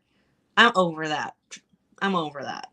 It's happened a handful of times, and every time I'm like, wow. Like, I don't know. It just never really works on me that well. So I don't know. Yeah, Andrew No. I mean, you can write whatever you want in your books, but I know he's being facetious, Yeah. but And like so we all know that I stand for Realm of the Elderlings. It's like my favorite thing in the world. But in really when it comes down to it, I think that the Rainwild Chronicles, that quartet that kind of falls towards the end, it gets a really bad reputation. I didn't dislike it. I enjoyed my time with that series, except there was one plot line that the whole time was this horrible love triangle. And the thing that really bothered me the most about it was that if you just bloop took it out of the story, it would change almost nothing. yep. And that's what gets me is I'm like, Robin, this could have been a trilogy. Why did you do that? So I liked everything else about those books. Like, I mean that. Like, there are many other Yeah. plot lines and they all worked for me. I enjoyed those books. But oh my God, when it came back to that POV, I was just like, shoot me. They're 16-year-olds and it's a love triangle and I can't do it anymore. Yeah. So that is like my one complaint about that whole series is because I just didn't like that. But I think that that particular quartet gets a lot of hate, and I think it really stems from that one irritant, because the rest of them, I mean, the rest of the aspects of that book I thought were really good. Yeah. I'll get there maybe eventually. I intend on reading Live Ship Traders, and I will probably get through Tawny Man and the final trilogy. I hope so, because like honestly, Rainwilds is going to be a really tough sell for me. yeah. So, and here's the thing: like, I liked Farseer. Like, I really Matt. liked each book.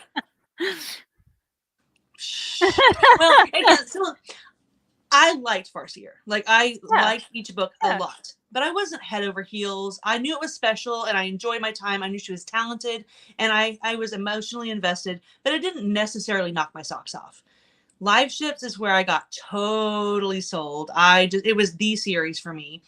And then when I came back to Tawny Man, which goes back to the Six Duchies and goes back to Fitz and the Fool and Night Eyes and all that good stuff, I didn't realize how much I missed it. And so I came back, and she does such a nice, subtle way of bringing you back in, where it's not like a solid recap at the beginning, but this first couple chapters do all the nice, subtle recapping where you're like, I didn't even realize how much I missed being here with these characters until I came back. So Tawny Man was excellent, and I was just dreading Rainwilds. I was expecting, like Tori, I was expecting to just like skim and hate read through it just so I could get to that final Fitz and the Fool, because I was like, I'm going to be a completionist. I'm going to read them. And it helped me that they were, it was 4 books, but they were the shortest 4 of the whole thing. So I was like, okay, I can do this. And I was just pleasantly surprised at how much I didn't hate them. Like I said, I really didn't like one plot line, but the other plot lines I really liked. And so much world building happens in that series that it's hard to tell people they can skip it in with good conscience. Like, I even have one friend who didn't want to read it. And I was like, I could have like a 20-minute phone call with you and probably give you the gist of everything and touch on the main things that affect the next series. But even then I was like, I just can't in good conscience tell you to do that, because so much world building happens that really, really is important. So I don't know. It is a hard sell though. Realm of the Elderlings in general is a hard sell. It's big. I think it's big and it's slow.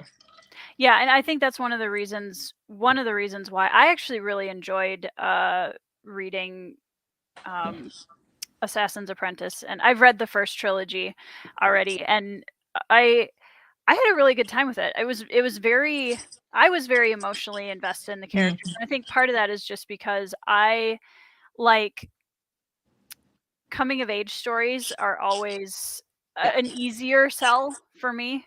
And there were a lot of characters within, and the Fool like immediately was sold immediately. So I think that part, it's just that people like, she's such an end game author. She works over this long period of time and it's all building, and then you get to the end and it's like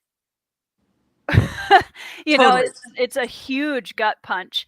And I don't know, I really, really liked so many of the side characters, and I think it would bother me honestly more now that I'm stuck in Fitz's voice than it did then. Yeah. Which And it's is just, funny. it 'Cause really is the epitome of the journey.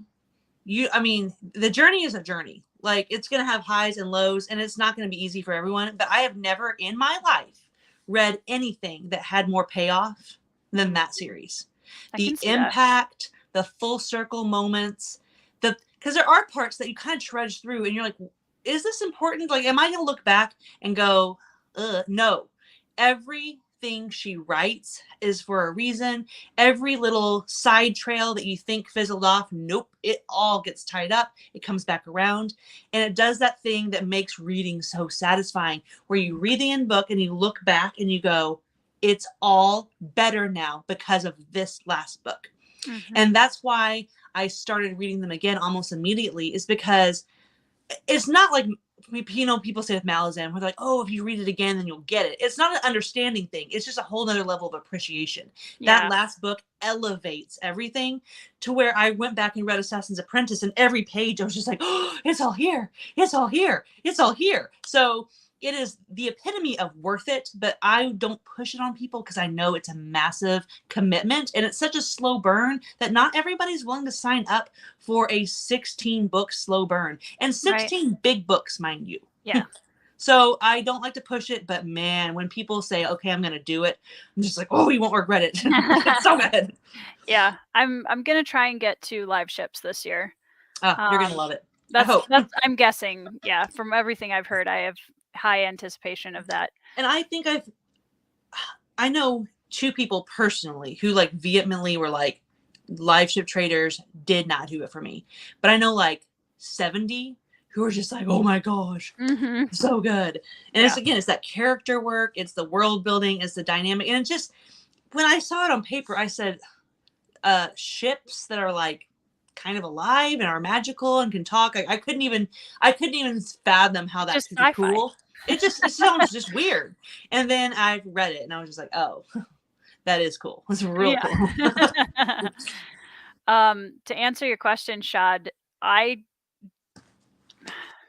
think I communicate well, and I hold other people to my standard. I think communicating well is hard work because it requires you to invest yourself in the perspective of someone else. Yes. And I think that's where people mostly, like, I feel like a lot of people don't have a hard time. Some people do, don't get me wrong. There are people that have a really hard time expressing themselves and how they feel. But I think a lot of people like can communicate how they feel at people, but they're not like, when you have a 2-person or multiple people conversation where it requires each of us to like actually invest in what the other person is saying and Yes. what their life is like. Communication is intentional, and it's something you have to do on purpose. Are you at all familiar with the Enneagram? I knew you were going to bring that up. I am. My mom is actually a leadership coach, and she does DISC trainings. I don't know if you've ever heard of DISC. It's like a behavioral science. That. It's amazing. We should talk about it. So I'm familiar with. Yeah. I have a whole bookshelf I never show on camera over here of just like nonfiction stuff. And I have a whole shelf of Enneagram books. And it started out as just like an online test because I've always been really into like Myers-Briggs and personality tests, because I think some people can use that as just like a crutch to explain their bad behavior or whatever. But if you use the Enneagram specifically, like, it's my favorite because it just makes so much sense to me. If you use it intentionally, if you learn the whole Enneagram and not just like an online quiz, like what number am I, it teaches you so much about how to interact and how to connect with people and communicate, because it shifts your mindset to, how do I want to be talked to how is this person going to best receive the message I have. And because I'm trying to remember what number I am. I'm whatever the challenger is. You're an 8? 8? Yeah. Oh yeah. And I remember, so I was actually at a conference with my mom down in Nashville, in 2019, and the gentleman who created the Enneagram was one of the speakers Oh, there. I have all his books over there. What's his name? Like Ian something maybe? Yeah. And he was going through each of the Enneagram things, and he got to number 8, and I had listened through, the first 7, and I was like, nope. Nope. Nope. And then you're like, well, no, it was really me. funny because the way he introduced the 8s, he was like, all right, we're up to number 8. These are the ones that nobody likes. And I'm like, well, that's obviously me. That's going to be mine. And then he started explaining it, and I was like, it's such a cool tool because it's just cool because like first you take a test because you want to know more about yourself, and it's an amazing self-discovery tool. Like I have grown so much just from learning more about myself because it's not something that explains behavior. It explains the root of like why you may choose to act the way you do, but you can be your number in health, you can be that number in trauma, you can be that number, like it looks different no matter what. Right. But so many other personality tests they can change from year to year based on, your maturity or your wisdom or, your outlook on life. The Enneagram is the Enneagram. Like your number is your number, and it's going to change based on your self-awareness and your mental health and your emotional health and how well you're like coping with life. So sometimes it's ugly and sometimes it's cute, but it starts out as a personal self-discovery. But then when you know the whole Enneagram and you can start to see other people as they're not treating me this way because of anything I did. It's because like this is how they're seeing it because how they're wired. It changes everything. Well, so I wish more authors were really familiar with the Enneagram because I think if you were, you could make more realistic and believable characters. And I love to, especially when I watch TV shows, to go, I guarantee you the writers of this show were familiar with the Enneagram. Like Parks and Rec is the perfect example. There is one of each. And that's why it's such a well-balanced show, is because there's one of each. And they each do it just right. Like, I'm a big fan of that show, by the way. Yeah, I have never seen it, but I want to because I've heard I love it. Really good things. And I love it. I think the writing in that show is just brilliant. Like I like comedy anyway, but the writing in that show is top-notch. Yeah. Yeah, it's interesting too because I think part of it, and we talk about this with like love languages and all that kind of stuff. We know the way that I receive love, or if you wanted to, confront me about something that was said or what have you, I'm going to receive that very differently than my husband is because we're both very different personality types. And I think a big part of learning how to communicate well is to stop assuming that everyone else around you receives things the same way that you do, because that's so not true. Like my husband and I receive information and confrontation and all of those things completely differently. It's not that one of us is necessarily better at, certain things. It's just I know how to approach we're wired differently. Yeah, like I don't need time. I can like have a conversation and move on. My husband needs time to process. And so whenever there's like a massive thing that I want to talk to him about, I make sure that I say, "Hey, I'm thinking that I'd really like to talk about this thing." And then I leave him alone for a little while. So that he can like when would you like to talk? When would be a good time to talk with you about this? Because I want to make sure you know that it's important to me. Right. And same. Like I am words of affirmation and gift giving. And it took me a long time to come to terms with gift giving because it feels kind of like the icky one, but it's not just gift giving. I love to give gifts too. Like that's how I show love, and that's how I like to receive love. It's true. But my husband, like those two things couldn't be further from, like, if I sit there every day, I'm like, you're so great, I love you. So I mean, like he'd appreciate it, but it doesn't mean the same thing to him.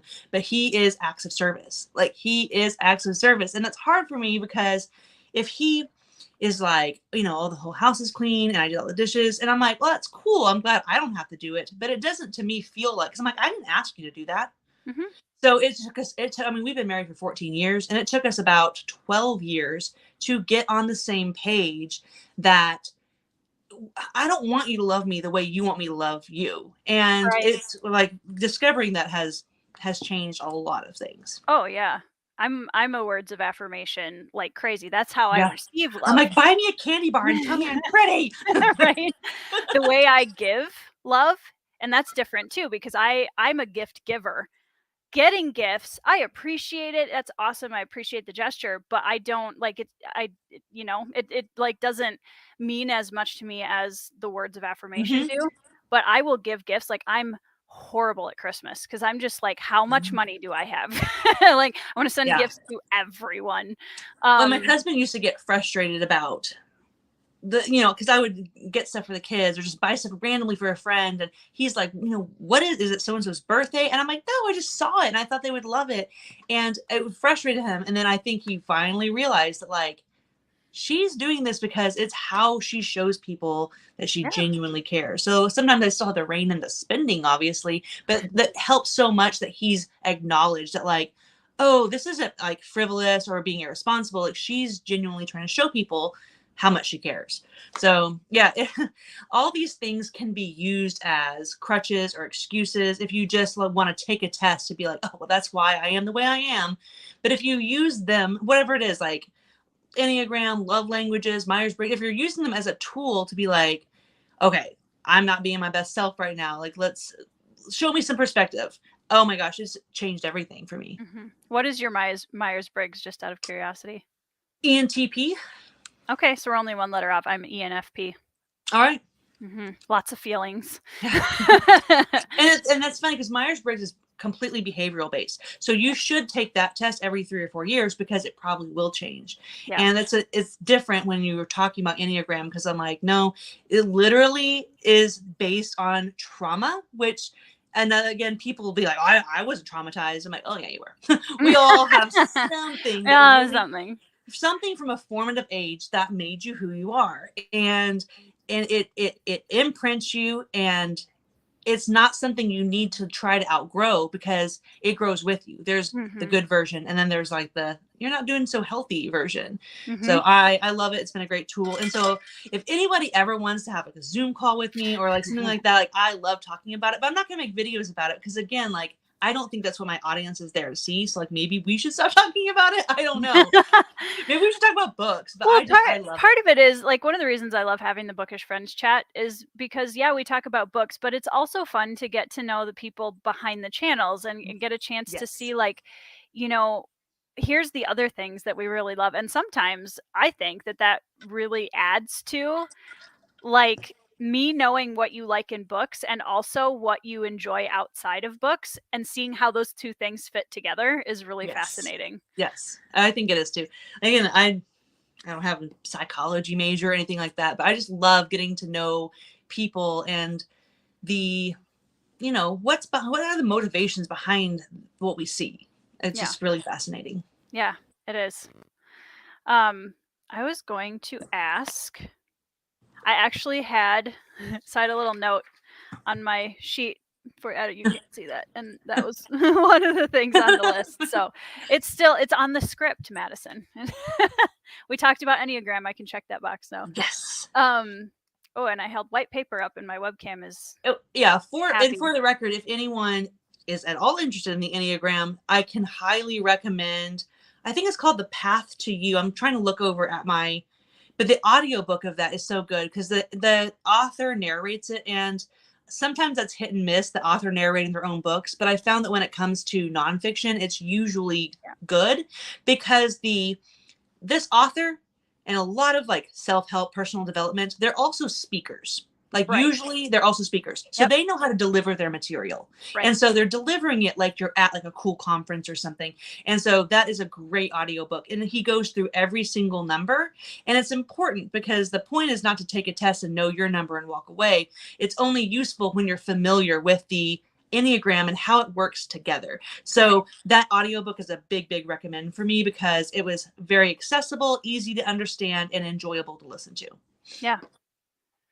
Hey, Nat, I don't like puzzles. I want to like puzzles.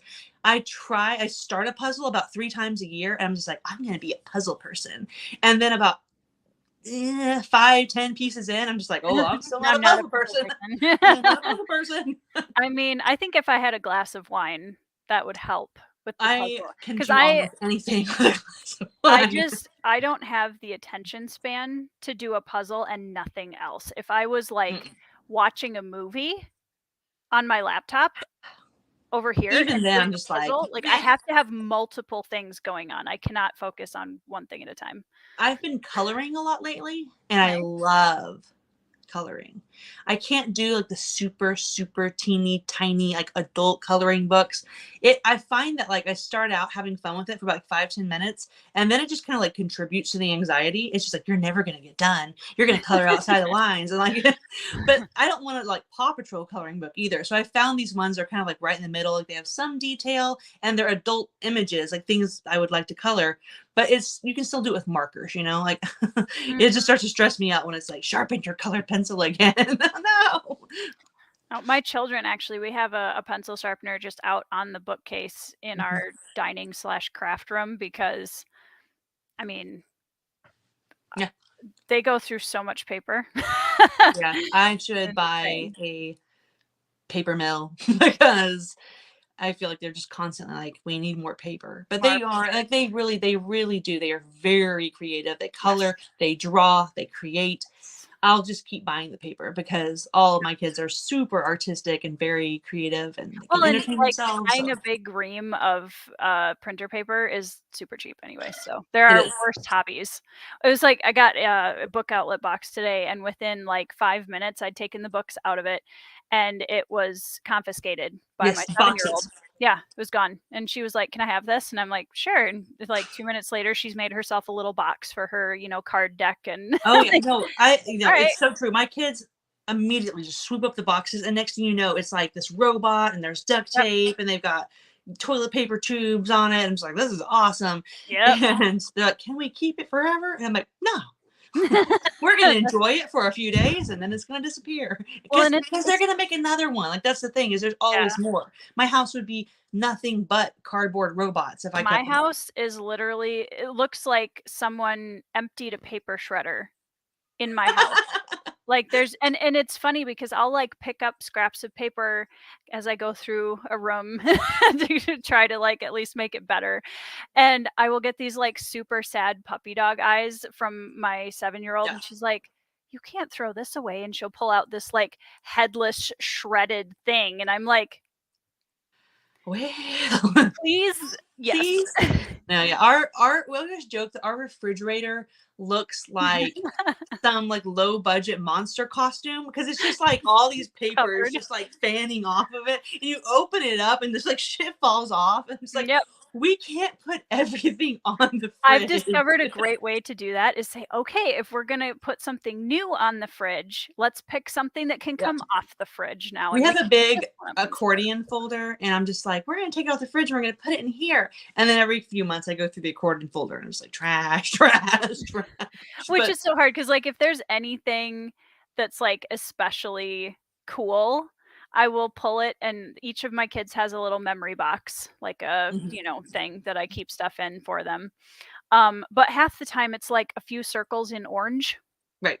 and it's like, "Okay, like, I know this is a treasure, but But it's but" like Indiana Jones, this belongs in a museum. Like, no, it right? belongs in the trash. Yeah. Um, Lucy, my oldest, I had this binder that had been keeping all of her like most magnificent pieces of arts, her treasures, like the things from a baby all the way through recently. Like I've just, you know how it is. You can't keep it all, but you're gonna keep them with special things.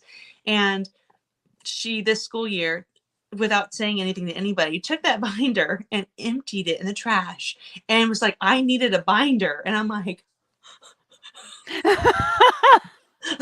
I've been saving this Ah! stuff for almost 12 years. And she was just like, oh, sorry, I didn't know what it was. I just needed the binder. And I'm like, I would have buy you a new binder. So yeah, all her artwork's in the trash about 5 months ago.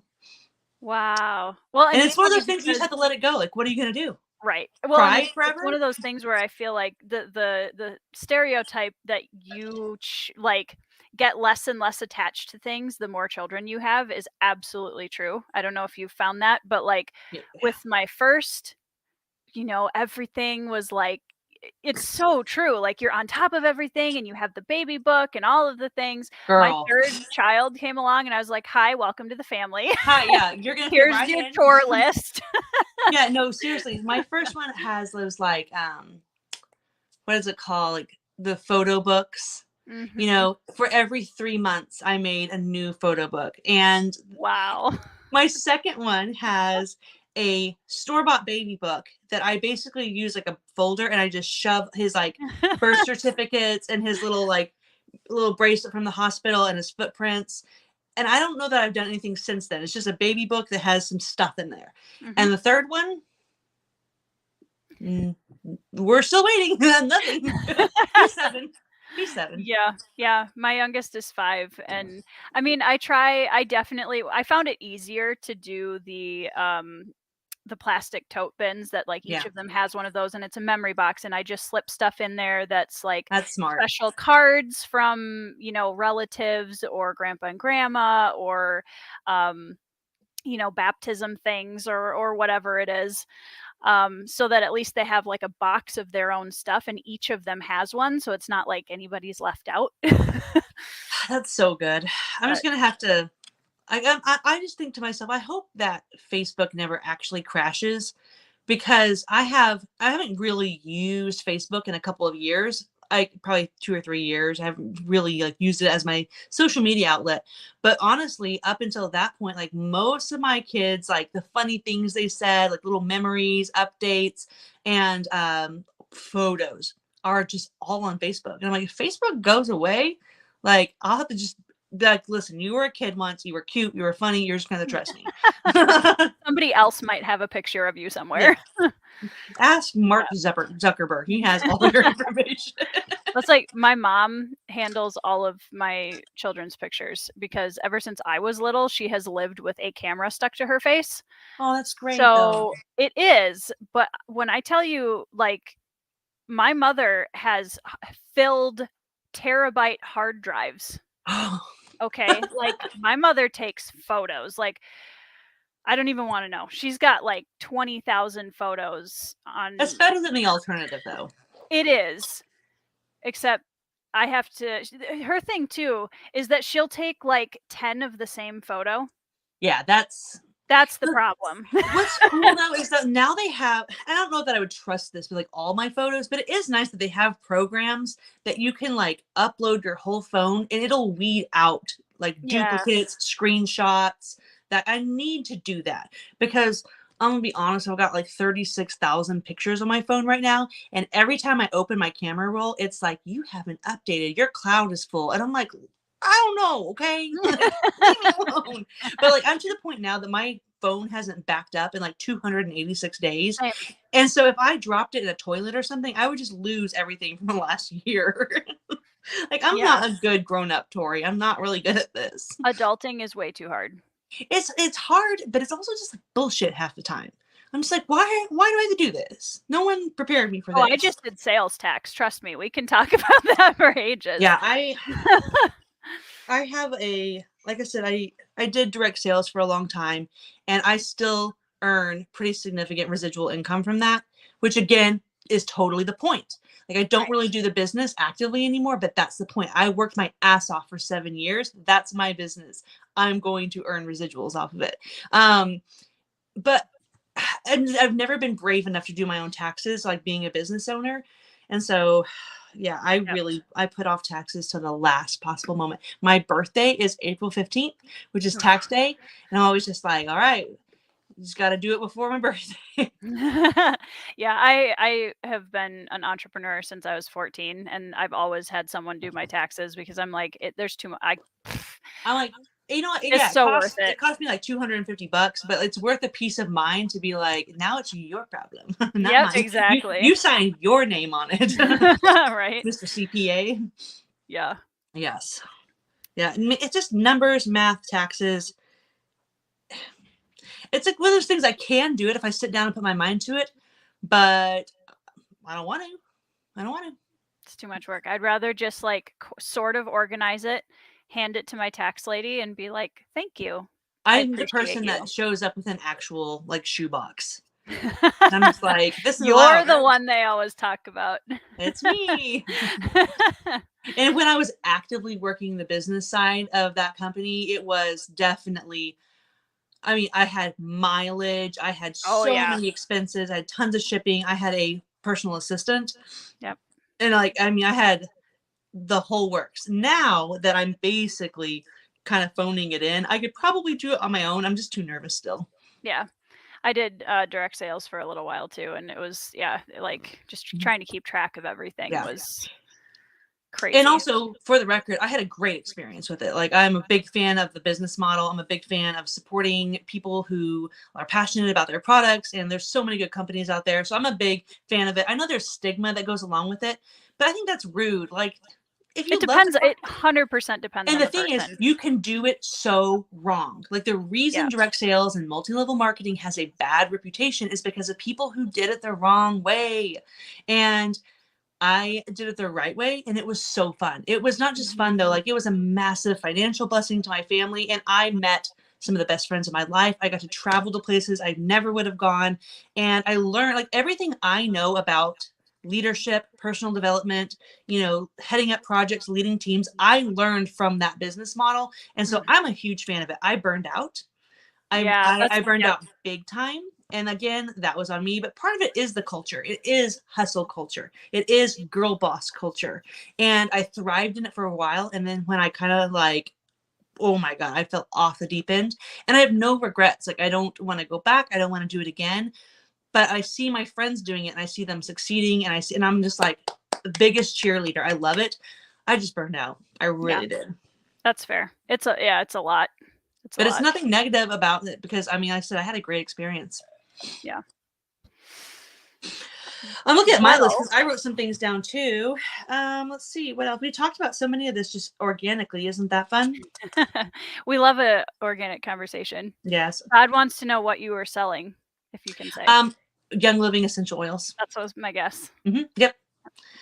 I reached the rank of platinum, which is like that's just impressive. a couple from the top, and like I said, it was the ride of my life. I had so much fun with that company, and I still 100% use the products every day. Like, that never changed for me, and I think that's what made it so organic for me and so natural, was that I never felt like I had to sell anybody anything, because I was just like, we use them, we love them. Like, this is what it did for us. I have success stories and just like major moments that I'm like, this did this for me. Like, this worked. And it was just, I love teaching. It's just probably not coming as a shock, but I like talking to people. I like being on stage and like giving the presentation. And so it was organic because it really was coming from a place of like conviction and passion and belief. And one thing people don't know about me is I'm actually a traditionally published author. I have published 2 books. Yes. And they are not fiction. They're not novels. They're not fun to read, but they are about essential oils, and they're more curriculum based. But that's another thing that, do the work once, get them checks, baby. So I've written some books on it. Like, it's something that's a passion for me, and the lifestyle is still a passion for me. But the business, like I said, I just burned out. I pushed myself way too hard for too many years in a row. And I missed out on a lot with my kids. Because even though I was here all the time, like, the point was to be a stay-at-home mom. Yeah. Like, my kids weren't first for a long time. Yep. And it got to the point where I was like, why? Like, I don't even care about the money. Like, the money was really cool for a while. I thought I cared about it. And then I was like, I actually don't, because I miss my kids, and I miss my husband, and I miss reading books, and I miss just interacting with people without having to wonder, like, are you a potential client? Could you use essential oils in your life? Like, even though I never had that salesman mentality, if you're building a business, you do kind of have to treat everyone you meet as a possible customer. And even though I never felt like I treated people that way, it's always in the back of your mind. And I was done with that. So that's when I started making videos about books instead of videos about essential oils. But like I said, I'm still there for it. So if anybody ever has questions about essential oils or anything about non-traditional, like non-toxic living, health, all that kind of stuff, like, I'm still passionate about it. I just don't care if I make money off of it anymore. Yeah, I think that was one of the first messages I sent you, was when I found out that you were also a crunchy mom. That's and me. I was like, oh my gosh, somebody else. Yeah. So yeah. And it's funny because I first went crunchy out of necessity because I was poor. And I was like, what are things that I'm buying that I could use vinegar for instead? So it wasn't about products. It wasn't about a certain company or anything like that. It was literally like, what are things that I'm buying already that I can do in a safer and cheaper way? Because My daughter was literally like chugging 409 Lysol under my sink because she was a monster. And I was like, why am I even keeping poison in my house? Like, this is crazy. And so it was kind of just like out of necessity. And then it turned into something that I was really passionate about. So yeah, crunchy mom over here. Yep, same. Same with the cloth diapers. It came from being like, oh God, I don't think I can afford to keep buying these. Right? Yeah, it's crazy how expensive that is. Yeah, having kids is no joke. It's expensive. It can Yeah. be. Yeah. But yeah, that was I've been there. I was very it was kind of a necessity thing too, and it was actually having my first kid that changed our lifestyle very heavily, and my husband having some health issues when we were first married.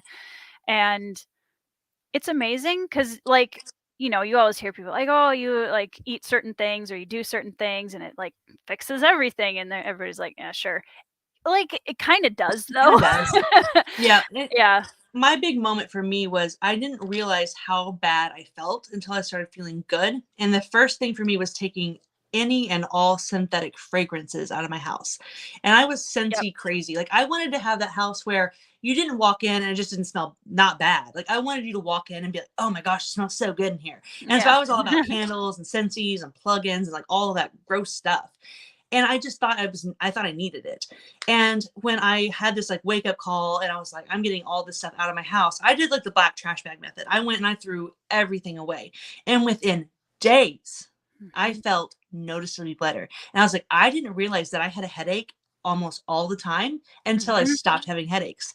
And that's something you can do for free. Like that's not me selling a single thing. It takes nothing to take bad shit out of your house and just stop doing it. And like we've never really gone back fragrance wise, and I've never regretted it because it doesn't do anything. And most of the time all it does is mask stuff or make you think you're experiencing something that you may not be, you know, like the experience of the clean smell. So Right. Hey, Medic. This is one of my besties, one of my book besties with Theo.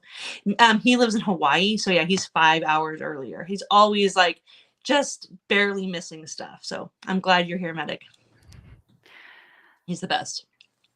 So yeah, sorry about the rant. Like people are probably like, gosh, no, I that's want to talk fine. about books. It's funny because I have had many of these rants myself, so this is definitely not foreign to me. Good.